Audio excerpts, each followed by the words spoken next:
Raising Maidens of Virtue, Chapter 3 by Stacy McDonald. Chapter 3, A Noble Calling. In this story, we peer into the heart of Agnes, a young girl who lived in Germany during the time of the Reformation. Just like all of us, she struggles with the issue of pride and contentment. Read the following excerpt aloud and discuss the topics at the end of this chapter. To me, it always seemed, and always seems still, that nothing can be nobler than our dear Father's office of telling the people the way to heaven on Sundays and teaching their children the way to be wise and good on earth in the week. It was a shock to me when I found everyone did not think the same. Not that everyone was not always most kind to me, but it happened in this way. One day, some visitors had been at Uncle Ultrich's castle. They had complimented me on my golden hair, when Heinz always says is the color of the princesses in the fairy tale. I went out at Aunt Shinlin's desire, feeling half shy and half flattered, to play with my cousins in the forest. As I was sitting, hidden among the trees, twinning wreaths from the forgot-me-nots,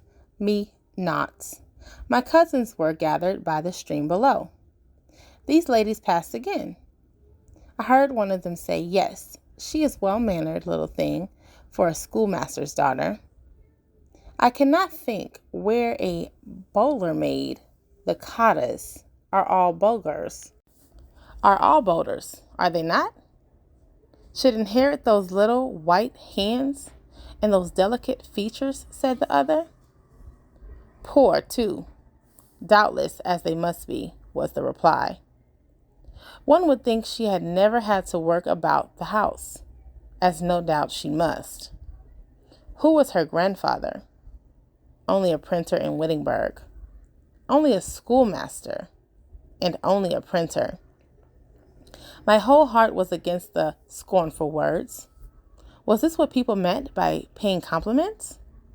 Was this the estimate my father was held in the world? He, the noblest man in it, who was fit to be the elector or the emperor.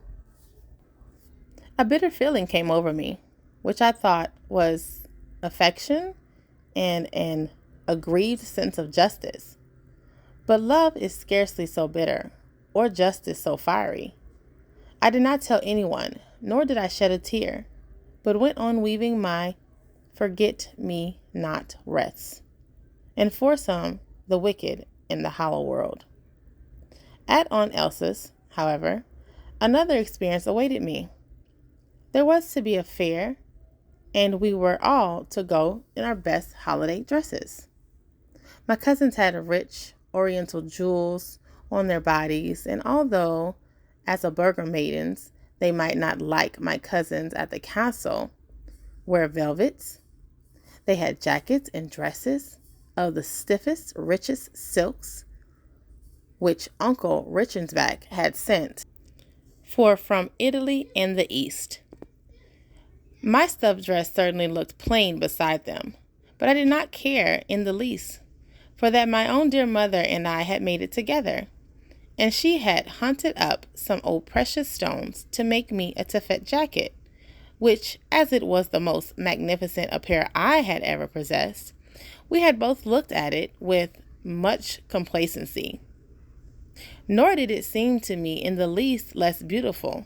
Now, the touch of my mother's fingers had been on it, and she smoothed it around me the evening before I came away.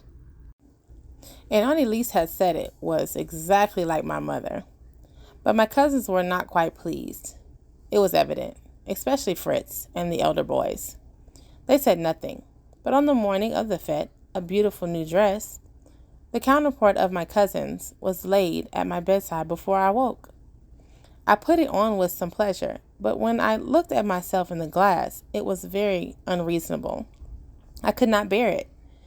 It seemed a reproach on my mother and on my humble life and my dear poor home at Ellensben, and I sat down and cried bitterly until a gentle knock at the door aroused me, and Aunt Elise came in and found me sitting with tears on my face and on the beautiful new dress, exceedingly ashamed of myself. "Don't you like it, my child?" It was Fritz's thought. "I was afraid you might not be pleased." My mother thought the old one good enough, I said in a very flattering tone. It was good enough for my home. I had better go home again. Aunt Elise was carefully wiping away the tears from my dress, but at these words she began to cry herself, and drew me to her heart, and said it exactly what she should have felt in her young days at Emsburg. But that I must just wear the new dress to the fete, and then I need never wear it again, unless I liked, and I was right in thinking nothing half so good as my mother, and all she did, because nothing ever was or would be, she was sure.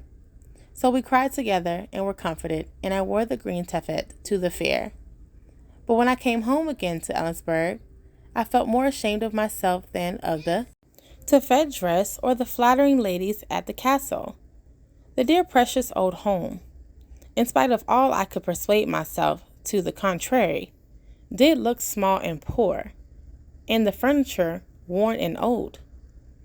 And yet I could see there were new traces of care and welcome everywhere. Fresh ruses of the floors, a plain new quilt on my little bed made, I knew, by my mother's hands. She knew very soon that I was feeling troubled about something, and soon she knew it all, as I told her my bitter experiences in life. "Your father's only a schoolmaster," she said, "and you yourself presented with a new taffet dress. Are these all your grievance, little Agnes?" "All, mother?" I exclaimed. "And only?" "Is your father anything else but a schoolmaster, Agnes?" she said. "I am not ashamed of that for an instant, mother," I said. "You could not think it. I think it is much nobler to teach children than to hunt foxes and buy and sell babbles of silk and wool. But the world seems to me exceedingly hollow and crooked, and I never wish to see any of it any more. Oh, mother, do you think it was all nonsense in me? I think, my child, you have had an encounter with the world, the flesh, and the devil. And I think there are no contemptible enemies. And I think you have not left them behind. But it is not our Father's calling nobler than anyone's, and our home the nicest in the world," I said. "And Eisleben really as beautiful in its way as the Thurrington Forest, and as wise as Wittenberg." "All callings may be noble," she said, "and the one God calls us to is the noblest of us. Eisenbach is not, I think, as beautiful as the old forest-covered hills at Gondorf, nor Luther's birthplace as great as the dwelling place where he preaches and teaches and sheds around him the influences of his holy daily life. Other homes may be as good as yours, dear child, though none can be so to you. And so I learned that what makes any calling noble is its being commanded by God, and what makes anything good is its being given by God, and that honest contentment consists not in persuading ourselves that our things are the very best in the world, but in believing that they are the best for us, and giving God thanks for them. Share your heart. Read the following quote from our story. "A bitter feeling came over me, which I thought was affection and a grieved sense of justice. But love is scarcely so bitter, or justice so fiery." What do you think Agnes meant by this? What do you think was the real reason the young maiden experienced bitterness when she overheard the woman gossiping in the woods? Why did Agnes's mother say that she thought her daughter had not left the world and the devil behind that day? Have you ever been hurt by the careless and insensitive words of others? Please share an example. How did you react? Did you let bitterness overtake you? What made Agnes' old dress special to her? When she came home again to Eisenbahn, why did she feel ever more ashamed of herself than before? List the following vocations in order of importance: doctor, president, mother, theologian, missionary, father. Were you able to complete this task? Are some vocations more important than others? What makes a calling noble? Discuss your answers using scripture to back your reasons. Have you ever felt ashamed of your family for any reason? Discuss your answer, examining whether or not your reasons are scriptural, legitimate. Agnes realizes that her bitterness was the result of an ungodly reaction to the opinion of others. With help from her mother, she gained some interesting nuggets of wisdom. What did Agnes learn was the secret to her contentment? What about you? Are you harboring any bitterness against someone who has spoken ill of you or someone you love? Have you left the world and the devil behind? Take this time to pray and discuss your answers. Lord, help me to set aside my short-sighted goals and desires and honestly seek your will. Train my heart for contentment and guard it from the temptations of busy living. Give me a love and a passion for home life and a genuine trust in my parents' leadership. Help me to obey your word so that I might glorify and enjoy you forever. Amen.